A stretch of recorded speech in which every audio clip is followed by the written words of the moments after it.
Սիրելի ռադիոլսողներ եւ ռադիոդիտողներ, FM 106 եւ 5 հաճախականության վրա են ձեր ռադիո ընդունիչները։ Դուք Դարփինյանի ժամն եք լսում, հիշեցնեմ, սա պրոֆեսոր Հայաստանի նախկին վարչապետ Արմեն Դարփինյանի հեղինակային հաղորդումն է։ Դավիթ Խումարյանն է ինձ համարվարում, երկրորդ խոսափողի մոտ ողջույն պարոն Դարփինյան։ Բարև ձեզ, սիրելի ռադիոլսողներ, սիրելի YouTube դիտողներ, սիրելի Դավիթ, ողջունում եմ ձեզ։ Մեր ուշադիր ռադիոլսողները նկատել են, որ մենք մի շաբաթ բաց ենք թողել։ Հարգելի պատճառով պարոն Դարփինյանը երկրում չէր։ Ինչ կպատմեք մեզ, որտեղ էիք հեռու աշխարհներում։ Այո, հեռու աշխարհներում էի, բայց սկզբից ես ուզում եմ շնորհավորել մեր քաղաքի ժողովրդին եւ միգուցե նաեւ տարածաշրջանի, որովհետեւ հուժկ ու քամի եկավ 2 օր առաջ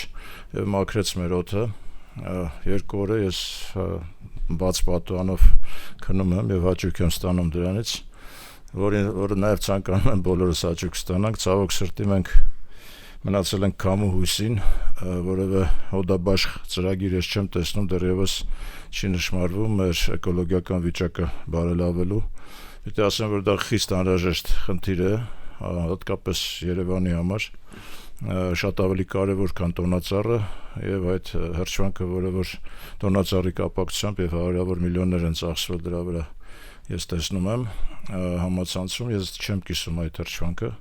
Համարում եմ, որ շատ ավելի կարևոր խնդիր կա, մենք պիտի մեր ժողովրդին եւ երևանյան բնակիչներին ապահովենք մաքուր օդով, եւ սա համար 1 խնդիրը պիտի լինի թե քաղաքային իշխանությունների եւ թե երկրի իշխանությունների։ Սրանով սկսենք։ Իսկ ես այո, գտնում եմ Տաջիկստանում, իրենց Տաջիկստանի կառավարության ժողովրդով անցկացվում էր միջազգային լեռնամետալուրգիական ֆորում, որը ճիշտն ասած անկեղծ ասած ինձ զարմացրեց իր ներկայացուցչական կազմով, առավել քան 300 տարբեր երկրներից ընկերություններ էին մասնակցում, խոշորագույն ընկերություններ, Միացյալ Նահանգներից, Չինաստանից, հատկապես Արաբական Էմիրություններից, Սաուդյան Արաբիայից, այսինքն ինվեստորներ, որոնք եկել էին Տաջիկստանի հանքարդյունաբերությունը զարգացնելու, այդ ոլորտին զարկ տալու եւ պիտի ասեմ, որ ես տպավորված եմ Տաջիկստանի կառավարության բաց քաղաքականության մոտեցումից։ Այսինքն իրենք պատրաստ են, նախ ուսումնասիրված է մոտ 3% իրենց տարածքի, 97-ը ուսումնասիրված չէ, բայց այդ 3%-ի մեջ կա 800 հատ հանք, 800 հանքից ընդամենը 100-ն են շահագործվում եւ պիտի ասեմ, որ լեռնամետալուրգիան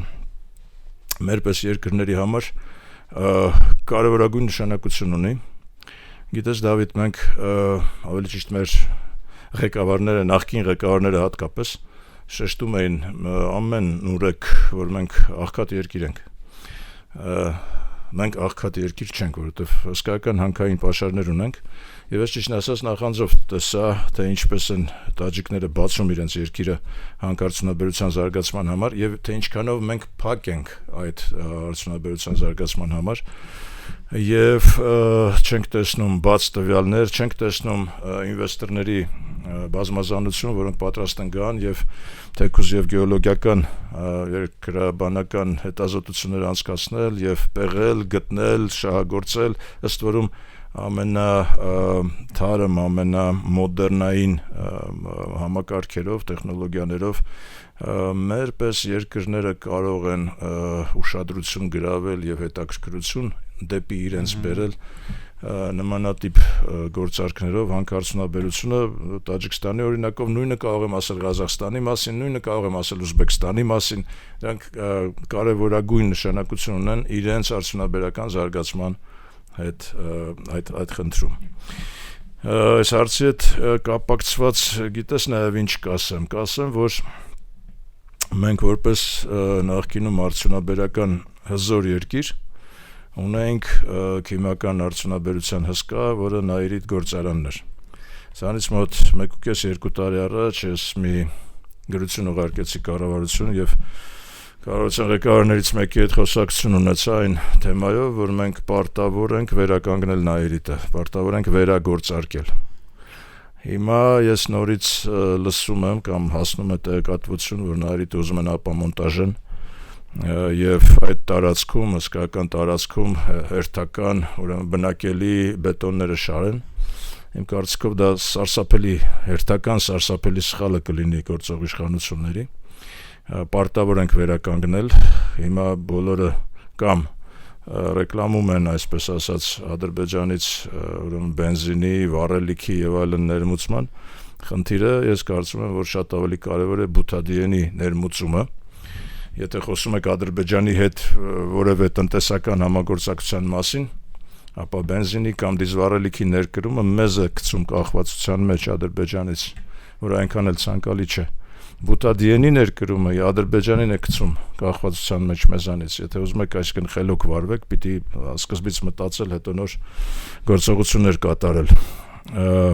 Ինչ վերաբերում է նորից վերադառնալով ուրեմն կենտրոնական Ասիայի երկրներին, ես պիտի ասեմ, որ Դավիթ նորից անդրադառնամ կրկին եւ ամեն անգամ անդրադառնալու եմ մեր ավիացիոն համակարգի սարսափելի վատ վիճակին։ Պիտի ասեմ, որ մեր նման երկրները իրավունք չունենալու ազգային փոխադրող, ավիափոխադրող։ Պիտի ասեմ, որ զարմացած եմ ուզբեկական ավիաուղիների վիճակից։ Պատկերացրու, որ նրանք Միացյալ Նահանգների հետ Boeing-ի հետ կնքել են 22 հատ Dreamliner-ի ուրեմն կոնտրակտ մինչև 30 թիվը, 22 հատ օդանավ, որոնք հնարավորություն ունեն տրանսատլանտիկ ուրեմն ուղևորություն ապահովել։ Գիտես, սա ուղղակի ասենք հերթական անգամ համոզվում եմ, ինչքան ենք հետ ընկել մենք եւ ինչքանով մեր ճղճիմ անիմաստ ուրեմն իրար ուտելով ներքին համակարգը ուղղակի նենց քայքայելով իրար վրա, իրար նկատմամբ եւ այլն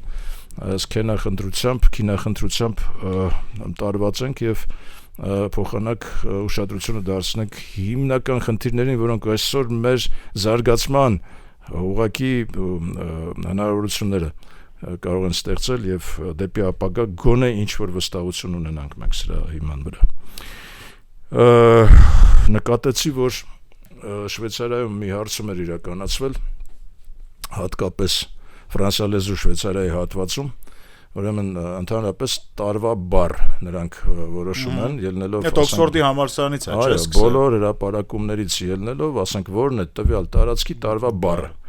Ուրեմն ֆրանսիախոս Շվեյցարիայի տարածքի բառը 2025 թվականի համար գենոցիդ բառն էր։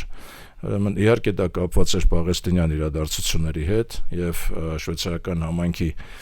մտահոգությունների եւ նաեւ նրանք շատ ավելի հումանիստական մոտեցում ունեն այդ ամեն ինչի նկատմամբ, բայց գենոցիդ բառը համար 1 բառն էր ու ես ցավով անդրադարձա, որ այդ հրապարակումներում գենոցիդը նշվելով որևէ անգամ չի նշվել հայոց ցեղասպանության հարցը։ Մեր գենոցիդը չի նշվել եւ դրանում ես մեղադրում եմ նորից եւ կրկին մեզ, որովհետև մենք կարծես թե այսպես մոռացության ենք տալիս գենոցիդը, որը մեր աչքերի առաջ ամեն օր այսօր կատարվում է մեր Արցախի տարածքում, որովհետև պիտի անպայման շեշտվի, որ մեր մշակութային կոթողների նկատմամբ ոտնձգությունները, դավանափոխությունները մեր եկեղեցիների ալբանացումը եւ այլն, դրանք բոլորը ընկնում են գենոցիդի սահմանման մեջ։ Այսինքն գենոցիդը կատարվում է այսօր եւ եթե մենք դրա մասին պետականորեն եւ ակադեմիական մակարդակով եւ պետության կողմից ակադեմիական մակարդակին հստակ ուղերձներ հղելով չենք անդրադառնում, մենք կորցնելու ենք եւս տարածքներ, եւս արժեքներ, որովհետեւ ես վստահ եմ, որ Ադրբեջանը երբեք չի դադարելու խոսել Խոջալույի գենոցիդի մասին, երբեք։ Վստահ եմ, որ նրանց բոլոր դասագրքերում այդ գենոցիդի մասին հիշատակում անպայման լինելու է, որում նրանք անպայման մեղադրելու են մեզ հայերիս բարբարոսության մեջ եւ գենոցիդի իրականացման մեջ, իսկ մենք եթե ընտրում ենք մոռացության տալ այս ամենը, մենք պարտվելու ենք կրկին ու կրկին նորից ու նորից։ Այս իմաստով իհարկե Փաշինյանի վերջին անդրադարձը Գերմանիայում, որ մենք եկեք մոռանանք ուրեմն մեր վերադարձի մասին Արցախահայերի, իսկ դուք մոռացեք ձեր 300,000 հոգու վերադարձի մասին Հայաստանի Հանրապետության տարածքներ, բացարձակապես չի կարող ընդունվել, որովհետև նորից ու նորից ես վստահ եմ, որ ադրբեջանցիները, Ադրբեջանի ղեկավարությունը դա որպես ազգային նպատակ է դրել վերադարձը, ապահովելու, նրանք երբեք չեն հրաժարվելու այդ խնդրից եւ մտքից եւ որպես պետական ծրագիր են դա դիտելու ու ֆինանսավորելու, այսինքն մենք այստեղ ոչ թե պիտի մոռանանք մեր իրավունքների մասին, որոնք շատ ավելի հստակ են միջազգային իրավունքով ֆիքսված, որովհետեւ մենք ունեցել ենք այնտեղ ինքնուրույնություն եւ պարտավոր ենք ուղղակի այդ իրավունքի տերը կանգնել պետականորեն այդ իրավունքը կա, իրավունքը թեկուզ 100 տարի հետո, 1000 տարի հետո, բայց իրագործման ենթակա է։ Եվ այսօր քաղաքական իշխանությունը եթե նման որոշում կայացնի մոռացության տալ, դա որևէ բան չի նշանակում, որովհետև այսօրվա իշխանությունը մոռացության կտա, վաղվա իշխանությունը նորից կբարձրացնի այդ խնդիրը չի կարելի մոռանալ։ Խնդիրը կա, իրավունքը պետք է պաշտպանել տարիներ եւ այդ եւ 100 տարի նորից եմ կրկնում ցանկացած իրավիճակ կարող է փոխվել աշխարհում, մենք պիտի պատրաստ ունենանք բոլոր մեր նյութերը, այդ թվում նաև դες խոսում ենք, ասում ենք 300-ից ավել, մեկը ասում է 500-ից ավել, մենք եկեղեցական կոթողներ ունենք Արցախի տարածքում, յուրաքանչյուր կոթողի համար, համապատասխան ակադեմիական ինստիտուտները, համապատասխան պետական ֆինանսավորմամբ, պիտի թղթապանակը ստեղծեն, ուրեմն այսօրվա տեխնիկական հնարավորությունները թույլ են տալիս, որ մենք ասենք թեկուզ եւ արբանյակների միջոցով հետևենք ինչ է կատարվում, ինչպիսի վիճակում են դրանք եւ հետևենք դրանց ընթացքին, ինչ վնաս է հասցվում դրանց, մենք պիտի թղթապանակներ ունենանք պատրաստի ցանկացած իրավիճակում, թե դատականացյաններում, թե հետագայում, այսպես ասած, մեր բանակցությունների արդյունքում հասնենք նրան, որ նախ պահպանենք մեր կոթողները, երկրորդը իրավունքը պաշտպանենք վերադարձի, որից հրաժարվելը ուղղակի դե բացի դրանից, որ անհեթեթ է, նաև անիմաստ է, որովհետև մենք հրաժարվում ենք, իրենք չեն հրաժարվելու։ Ինչ վերաբերում է իրենց գալուն, մենք ինչպես այսպես մի տեսակ շատ թեթև ենք վերաբերվում, որ սա իրանք կգան, ամբողջը կկլանեն եւ այլն։ Պետության հնարամտության արսենալում պիտի լինեն համապատասխան միջոցներ, որ դու կարողանաս դիմակայես, այսինքն ինչ է նշանակում նրանք գան եւ ուրեմն ամեն ինչը կկլանեն։ Ոչ մի բան չեն կլանի, այսինքն մենք չենք կարող ասել չէ մի եկեք, ինչպես իրենք չեն ասում մի եկեք, իրենք ասում են եկեք, ընդունեք մեր կրոնը, մեր օրենսդրությունը, գնացեք ծառայեք մեր բանակում, ստացեք մեր անձնագրերը եւ եղեք դարձեք Ադրբեջանի քաղաքացի եւ ունեցեք իրավունքներ ըստ Ադրբեջանի քաղաքացիների իրավունքների։ Այո, անգամ ոչ թե փոքրամասնության, դարձեք ադրբեջանցի։ Okay, շատ լավ, մենք 3-4 կետ կարող ենք նախանշել, ադրբեջանցի ես ուզում ես վերադառնաս, մի հատ էլ գնային կետը, ընդունիր հայոց գենոցիդի բանը տակը ստորագրիր, քո Մամեդով ազգանունով, հետո արի մի հատ այստեղ դավանափոխվիր, եկեղեցում դու պիտի ընդունես քրիստոնեությունը, իմիջիալոց Դավիթ քրիստոնեությունը մեր պաշտպանիչ բանն է, Վահանն է։ Տխուր թեմաներին հասանք, պարոն Դարբինյանը, չէ, արի մի հատ էլ դեռ կոնստրուկտիվ թեմաներից խոսենք, հետո անցնենք տխուրների։ Քրիստոնեությունը մեր պաշտպանիչ Վահանն է։ Մեր սահմանադրության մեջ դες քրիստոնեություն բառը չկա։ Ես շատ եմ ցավում դրա համար։ Կա ընդամենը հայ առաքելական եկեղեցուն հատուկ կարգավիճակ տալու մասին դրույթ, որը բնականաբար եկեղեցական լոբիզմն է այդտեղ աշխատել, որ սահմանադրության մեջ հայտնվել այդ կետը, բայց քրիստոնեությունը որպես արժե համակարգ, անգամ ոչ թե որպես դավանանք, ոչ թե որպես կրոն, այլ որպես արժե համակարգ մենք պարտավոր ենք մեր սահմանադրության մեջ ունենալ եւ պետականորեն ոչ միայն պաշտպանել քրիստոնեությունը, նաեւ քրիստոնեության ներկայացուցիչը լինի պետությունը, հասկանում ես։ Սա չի նշանակում կրոնապետություն, սա նշանակում է, որ քրիստոնեության փիլիսոփայությունը դրված է քո պետության հիմքում։ Դա շատ կարևոր պաշտպանիչ վահան կարող է հանդիսանալ ցանկացած ադրբեջանցու Հայաստան ներխուժման համար եւ եթե դուք ուզում եք դեմն առնեք հարգելի ուրեմն իշխանավորներ կամ կառավարիչներ սա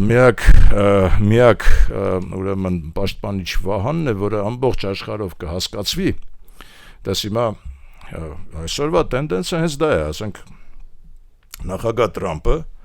այսօր միջոցները ձեռնարկում Նիգերիայում քրիստոնեության պաշտպանության համար, քրիստոնյաների պաշտպանության համար։ Նիգերիայում, հասկանում ես, հիմա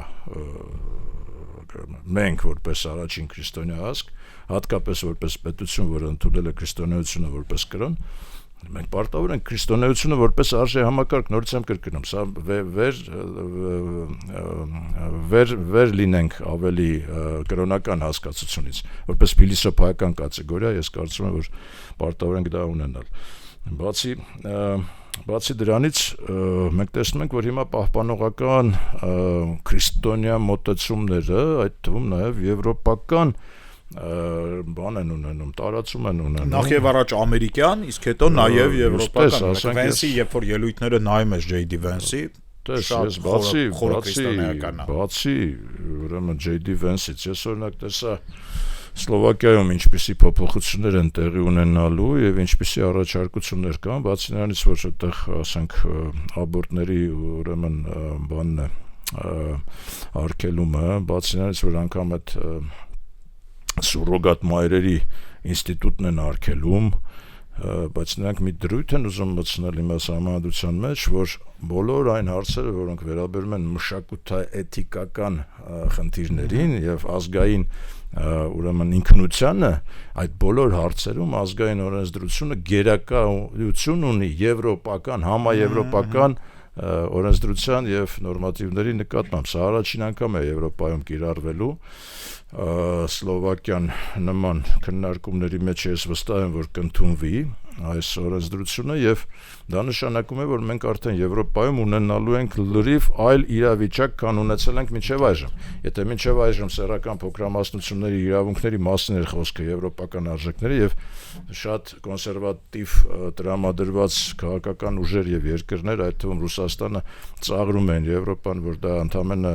համասեռամոլների մասին է, եվրոպական արժեքը։ Հիմա բացարձակ այդպես չէ։ Այսօրվա տենդենսը այն է, որ եվրոպական արժեք է համարվելու մեր տրադիցիոն արժեքները, ընտանիքը, ուրեմն իրականությունը այդպեսին է, չէ՞։ Ամեն դեպքում եվրոպական արժեքները քրիստոնեության մասին են առաջին հերթին։ Դե աղավաղվեցին։ Եվ իրանից բխող արժե համակարգով, այսինքն եվրոպական արժեքները այդ քրիստոնեական արժե համակարգն է, ի սկզբանե, բազայում։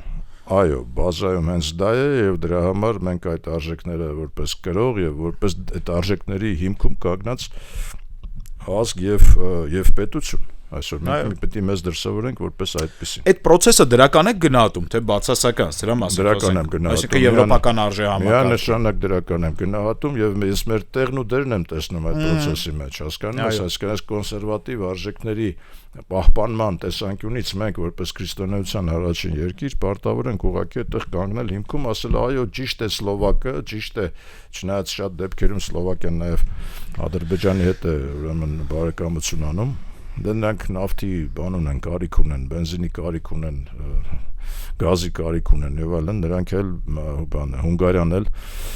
Սերբիան էլ, բայց երկրներ են, որոնք դες հիմա արդեն եւ Իսպանիան կարող ենք նույնպես նախանշել, Իտալիայում մենք տեսնում ենք նույնպես տրադիցիոն արժեքների ուրեմն պահպանողական ուժերի ուժեղացումը եւ մի բան հարցնեմ, պարոն Դարփինյան, ըստ ձեզ,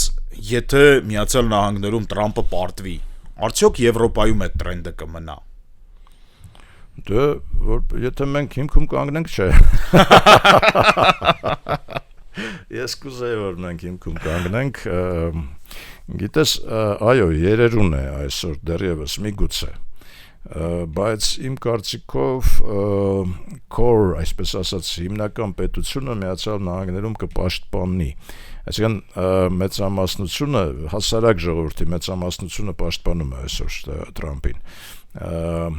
էլիտաները, որոնք որ սովոր էին այլ համակարգերում գործել, դրանք իհարկե հակադրվում են Տրամպին, բայց իմ կարծիքով նա կունենա հաջողություն, այդ քաղաքականությունը կունենա հաջողություն, բացի դրանից մենք տեսնում ենք բավական լուրջ թիմ, էլի, եւ J.D. Vance-ը, նրանց փոխնախագահը, եւ Մարկ Ռուբիոն, եւ շրջապատը, նրա ասենք տղաները, բան Փեսան եւ այլն, ասենք բավական լուրջ տղաներ են, ասենք իրենց միլիարդներով հանդերձ, բայց նաեւ գաղափարական ժողովուրդ են։ Մեր միլիարդատերերի պես չէ։ Ասենք գաղափար։ Ոչ միլիարդատերերի, ոչ նրանց փեսաների, պարոն Դարփինյան։ Ոչ մեր փեսեկն են մի բան, ոչ միլիարդատեր, ընդ որ համ փեսա է, համ նորմալ մարդ է, էլի, մեր համար տենց շատ տարօրինակ է դա։ Գիտես, ասենք մեր երկիրը կլինի նորմալ երկիր, երբ մեր հարուստները ինտելեկտուալ մակարդակ ունենան, եւ հարստանան հենց այդ պատճառով, հա, հարստանան հանգամանքներից որովհետեւ խելոք են, որովհետեւ ավելի պատրաստված են, որ ավելի շատ են աշխատել իրենց վրա եւ այլն։ Շուտ նոր բան են բերել, նոր բան են ստեղծել, զարգացրել են երկիրը եւ այլն։ Հիմա դա գիտես ասողին լսող է պետք։ Հիմա մենք բազմաթիվ անգամներ, բազմաթիվ բաներ ենք առաջարկում, բայց այդ լսելու ունակությունը մեր իշխանությունները չունեն։ Ավելին, եթե 2018 թվականին որոշակի հույս կար, որ ներառական քաղաքականություն կվարվի եւ կփորձեն օգտագործել Հայաստանի, ոչ թե Հայաստանի, այլ ընդհանրապես հայ համայնքի, հայության ռեսուրսը ամբողջ, բացարձակապես այդպես չէ։ Եվ հիմա նորից մենք համոզվում ենք դրանում, կուսակցական ցուցակներ են կազմում, ուրեմն նախընտրական ընտրություններին ընդառաջ։ Ես տեսա այնտեղ ինչ-որ մի գրառում եւ բան հաղորդագրություն, որ ուրեմն պետք է գումար վճարես, որ տեղ գրավես ցուցակի մեջ, հա, որ առաջադրվես, այո, առաջադրումը վճարովի է քաղաքացիական պայմանագրում։ Գիտես, ես մի շատ խորաթափանց եւ շատ կայացած մարդու հետ էի խոսում, ասում էր, գիտես ինչ կա, հələ մի բաներ իրենք պետք է վճարեն, որ օրինակի ես ուզենամ այդտեղ գամ, եւ ես պետք է ասեմ, որ խորհրդարանը դա լուրջ ինստիտուտ է եւ փողով խորհրդարան մտնելը դա բացարձակապես երկրի շահերից չի բխում։ Խորհրդարան պիտի մտնեն նրանք, ովքեր որ գիտական, ստեղծագործական, օրենսդրական աշխատանքի սովոր են, որոնք աշխարհ են տեսել, կյանք են ճանաչում, փորձառություններ ունեն տարբեր ոլորտներից, կարող են այդ փորձառությունով օգտակար լինեն երկրին եւ օրենսդրական աշխատանքում իրավիճակ ստեղծեն, իրավիճակ փոխեն, որտեղ որ անհրաժեշտ է, հա։ Իսկ պատահական մարդիկ հատկապես առանց փորձառության, առանց որևէ կենսագրական լուրջ նվաճումների հայտնվում են խորհրդարանում, դրանով մենք ուղղակի թուլացնում ենք մեր պետությունը, հաշվի առնելով, որ ցավոք սրտի մենք խորհրդարանական երկիր ենք եւ ցավոք սրտի Փաշինյանի համար դա շատ հարմար իրավիճակ է եւ այդ պատվերը, որը իջեցվել է Սահմանադրական հանձնաժողովին, խորհրդարանական պետության պահպանության մասին է, որը ես բացարձակապես չեմ ողջունում եւ դրան դեմ եմ, միշտ եղել եմ նախագահական համակարգի կողմնակից, որովհետեւ միայն նախագահական համակարգի, ուժեղ նախագահական համակարգի ներքո է հնարավոր ստեղծել պրոֆեսիոնալ կառավարություն, ներառական հնարավորություններ ստեղծել եւ ամբողջ հայության ներուժը օգտագործել մեր երկրի զարգացման համար։ Ցավոք սրտի մենք այդ իրավիճակը չունենք եւ ունենք հակառակը, ուրեմն նորից ուրեմն կուսակցական պայքար է գնում, ընկել են փող են փնտրում, որ ցուցակում ներգրավվեն, սա անկեղծ ասած, դա ինչ ասեմ, շատ անլուրջ է, էլի, շատ անլուրջ է։ Այսքանն է երևի թե ես ձեզ մի քանի հարց ունեմ, ձեր թույլտվությամբ։ Երբ դուք Հայաստանի Հանրապետության վարչապետն էիք, պարոն Դարբինյան, ոնց է ձեր մտքով չի անցել բարենորոգել եկեղեցին կամ ինչ-որ օրակարգ բերել, որտեվ այսօրվա վարչապետի մտքով անցնում է։ Ու արդյոք դուք այդտեղ սահմանադրության խախտում չեք տեսնում։ Ինչու իմ մտքով չի անցել։ Ուրեմն ես ունեի կաթողիկոսության տեխնացու, դա Ներսես Պոզապալյանն էր։ Իմ կարծիքով Ներսես Պոզապալյանը կկարողանար բարենորոգել եկեղեցին, այսինքն ոչ թե ես պետք է բարենորոգեի, այլ պետք է գտնեինք այն եկեղեցականին, ընտրեին իրենք իրենց կարգով այն եկեղեցականին, որը իմ կարծիքով ունակ կլիներ բարենորոգեր այն իմաստով, որը որ մենք դնում ենք հենց բարենորոգման մեջ, հա, հիմա իմ մտքով չի անցել, այդ առաջի հարցն է։ Հիմա ասում եք ինչու է անցել Փաշինյանի մտքով։ Իմ կարծիքով Փաշինյանի մտքով դա անցել է ընդամենը այն պատճառով, որ եկեղեցին դուրս է եկել քաղաքական ասպարեզ եւ հանդիսանում է քաղաքական շատ լուրջ օպոնենտ գործող իշխանությանը։ Սա է պատճառը։ Բայց այդ քրեորեն պատժելի արարք չի, չէ՞, եկեղեցու կողմից քաղաքական օպոնենտ լինել վարչապետին։ Իսկ վարչապետի բարոյականորեն միգուցե, իսկ վարչապետի կողմից լայվում պատմել, թե ինքը ոնց է տեսնում եկեղեցու բարենորոգումը եւ դրա անհրաժեշտության մասին խոսելը, կարծես թե միջամտություն է եկեղեցու գործերի։ Դե հիմա գիտես, ասենք ցանկացած մարդ իսկ ինքը իրեն բանը դիրքավորում է որպես ուղղակի քաղաքացի, չէ՞, հիմա որ հարցնես, ասես դու որպես ինչ ես այդ բանը ներկայացնում, կասես քաղաքացի եմ, չէ՞։ Բայց վարչապետի կաբինետից նստած Դե հիմա տես ունենք եկեղեցական ինչ-որ բան, չէ, վերնախավ,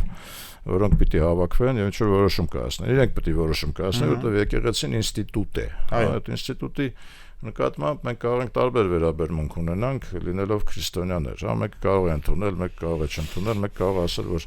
շատերն էլ իմիջիալոց դա են ասում, որ մեր իմ եւ Աստծո հետ բան չպետք չի, միջնորդ պետք չի։ Դասական պրոտեստանտիզմը է դա, չէ՞։ Ասում դա է, պետք չի ինստիտուտը, ես ինքս գնում եմ եկեղեցի, ես ինքս ուրեմն առնչվում եմ Աստծո հետ եւ այլն։ Հիմա կա այդ եկեղեցական վերնախավը, եթե նրանք ունեն ուրեմն մտածմունք, կոնցեպտ, արժանապատվություն, ուրեմն տեր կանգնելու իրենց ինստիտուտին, ներկայացնելու իրենց բարեփոխման, բարենորոգման իրենց օրակարգը, ներկայացնելու ինչպես են իրենք տեսնում ապագան ընդհանրապես, ինչպես են տեսնում եկեղեցու պետության հարաբերությունները, ինչ խնդրեմ են տեսնում այս ամեն ինչի մեջ, հա։ Ինչպես են տեսնում ընդհանրապես եկեղեցին համահայկական կառույց է, էլի։ Հիմա տեսնում ենք էլի, սահմանադրության մեջ եկեղեցին որպես համահայկական կառույց գոյություն չունի։ Սահմանադրության մեջ հայաստանյաց եկեղեցու հետ հայոց պետության փոխհարաբերությունների մասին է խոսվում, հայաստանյաց, հա, բայց եկեղեցին հայաստանյաց չի, էլի, եկեղեցին համահայկական կառույց է։ Պիտի հասկանանք մենք այդ համահայկական կառույցի մեջ ինչպես ենք դասավորում Հայաստանում գոյություն ունեցող եւ տեղակայված թեմերը եւ արտասահմանում։ Արտասահմանն էլ է տարբեր, հասկանում ես, դրանք տարբեր արտասահմաններ են, հա, Իրանից բխող։ Ես մի կարգախոս կուզեի հնչեցնել, որը որ կարծում եմ եկեղեցին պիտի ընդունի, եկեղեցու կողմից բոլոր գործողությունները պիտի լինեն ի նպաստ հայոց պետության։ Դա լինի դրսում գտնվող եկեղեցի, թե դա լինի ներսում գտնվող եկեղեցի։ Երբես ասում եմ ի նպաստ պետության, դա չի նշանակում, որ նրանք չեն կարող կարծիք հայտնել այս կամ այն քաղաքական մոտեցման կամ քաղաքականության վերաբերյալ։ Նրանք կարող են եւ միգուցե եւ պարտավոր են կարծիք հայտնել, բայց նրանց ցանկացած գործողություն պիտի նպաստ բերի մեր պետությանը։ Սա այն կարգախոսն է, որը ես կարծում եմ պիտի մենք փորձենք ներարկել։ Մի հարցելու վերջ, պարոն Դարբինյան։ Լուկաշենկոն Բելարուսիայում Միացյալ Նահանգների նախագահի խնդրանքով ազատել է 123 քաղբանտարկյալ, որոնց մեջ բավականին լուրջ մարդիկ կան, օրինակ Բաբարիկոն հիմնական տեխնացուներից։ Լավ է իրանց մոտ, էլի ամեն ինչ։ Բելարուսական օպոզիցիայի կարող ենք արձանագրել, որ հայկական դիվանագիտությունը չի հաջողում անել այնպես, որ մեզ համար էլ Վաշինգտոնից զանգեն Բաքու։ Նախ Դավիթ ջան, Բելարուսի մասին դա ուղղակի գործարք էր, այդպես չի որ ասենք Լուկաշենկոն մեկ էլ ուրեմն բարոյականացվեց եւ ազատեց քաղբանտարկյալները։ Խնդրանք նշվել է, որ խնդրել է։ Չէ, դա ուղղակի գործարք է, որտեղ դրա դիմաց Բելարուսը ստացավ կալիումի լրջագույն ռեսուրս ունեցող երկիր է եւ Միացյալ Նահանգները կալիումի լուրջ պահանջարկ ունեն, այսինքն բելարուսական կալիումի համար բացվեց ամերիկյան շուկան դրա դիմաց։ Հա դա գործարք էր ուղղակի, դու բաց թողես 123 հոգու, ես քեզ կբացեմ շուկա։ Շուկան թողեց, այսինքն կար շահագրգռվածություն, Թրամփն էլ, ասենք, միայն բան չէր, հումանիստական չէր մոտեցումը, կոնկրետ ինքը ստացավ իրենը, հա, ինքը իրան պետք էր այդ կալիումը, ինքը դա ստացավ։ Ենթադրում եմ, որ բավական պրեֆերենցիալ գնով։ Հիմա մեր Բաքվում պահվող պատանդների, ես չասեմ անգամ պատանդների վերաբերյալ ասեմ հետևյալը, իմ կարծիքով Թրամփը դիմել է Ալիևին եւ Ալիևը բաց կթողնի որոշ պատանդների։ Ցավոք սրտի այդ որոշ պատանդների մեջ իմ կարծիքով չեն մտնի Ղարաբաղյան լիդերները։ Մեր Արցախի ղեկավարությունը, նախկին նախագահները, 3 նախագահ ռազմական գործիչները չեն մտնելու դրա մեջ, մտնելու են հասարակ արցախցիները, որոնք գերեվարվել են եւ պատանդ են պահվում։ Ես վստահ եմ ուղղակի, որ դա կլինի, այսինքն Թրամփը դիմել է եւ երևի թե այդ իմաստով համաձայնության եկել նաեւ հայ դիվանագետների հետ։ Բայց ես կուզեի նշել, որ Թրամփի ազդեցությունը կուզեի տեսնել նաեւ մեր ներքին հայաստանյան ուրեմն դեմոկրատիայի պաշտպանություն որպես մեր դատավարությունների նկատմամբ նույնպես ես կուզեի սևեռել, կուզեի որպեսզի մենք դες եվրոպական արժեքներ, ասում ենք արևմտյան արժեքներ, առաջին հերթին դա մարդու իրավունքն է, մենք պարտավոր ենք պահպանել մարդու իրավունքը, պարտավոր ենք մեր դատական համակարգը զերծ պահել քաղաքական ճնշումներից։ Այսօր ցավոք սրտի մենք ունենք քաղաքական ճնշումներ եւ այդ իմաստով քաղաքական մոտիվներով բանտարկված բանտարկյալներ ունենք, ցավոք սրտի։ Ես իմիջիայլոց այսօր դեկտեմբերի 15-ն է, վերաքննիչ դատարանում պիտի քննարկվեր Միքայել Սրբազանի հարցը, հուսով եմ, որ մեր վերաքննիչ դատարանը ուղղակի որոշում կկայացնի նրան ազատ արձակելու մասին եւ դրանով իսկ դատական համակարգի վրայից կհանի այդ խարանը քաղաքական ենթակայության խարանը, որովհետեւ դա սարսափելի խարան է։ Ես համարում եմ, որ դատավորները եւ ընդհանրապես դատական համակարգի յուրաքանչյուր ներկայացուցիչ շատ ավելի բարձր է, քան ցանկացած մեկը այս երկրում։ Այդ երիտասարդները, որոնք ընտրվում են դատավորներ, նրանք պիտի գիտակցեն, որ նրանք սարսափելի բարձր պատասխանատվություն են կրում, իմ կարծիքով դրանք չեն գիտակցում։ Ընդհանրապես ես դատավորների համար տարիքային եւ փորձառության ցենզ կսահմանեի անպայման, որովհետեւ անփորձ տղաները եւ աղջիկները, որոնք դատավոր են դառնում, մարդկային ճակատագրերի հետ են խաղում, դա շատ նուրբ, շատ կարևոր հարց է իմ կարծիքով։ Մարդկային ճակատագրի որոշումը կարող է կայացնել միայն փորձառություն ունեցող, կյանքի ճանապարհ անցած մարդ, որը նաև շատ լուրջ գրաքննության կենթարկվի ինչ-որ մի ատյանի կողմից։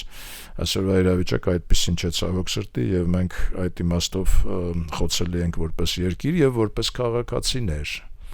Մեր երկրի քաղաքացիներ, մենք խոցելի ենք, եթե դատական համակարգը ուրեմն իր բարձրության վրա չի։ Իսկ այսօր ցավոք սրտի մենք սա ֆիքսում ենք, որ մեր դատական համակարգը ենթարկվում է քաղաքական ճնշումների։ Սիրելի ռադիո լսողներ, այսքանն էր այսօր մեր հաղորդումը, հաջորդ շաբաթ նորից կհանդիպենք, հետո արդեն կտեսնենք, թե ով երբ է գնում արձակուրդ։ Մի շաբաթ կաշխատենք, պարոն Դարբինյան, ոնց է կարծում։ 22-ին մենք, այո, կձայնագրվենք։ Մի շաբաթ էլ, հաջորդ շաբաթ սպասեք մեզ, Դարբինյանի ժամների եթերում Դավիթ Խումարյանն էր այն ձեզ համար վարում։ Հաջորդ շաբաթ հանդիպում ենք, այսքանը։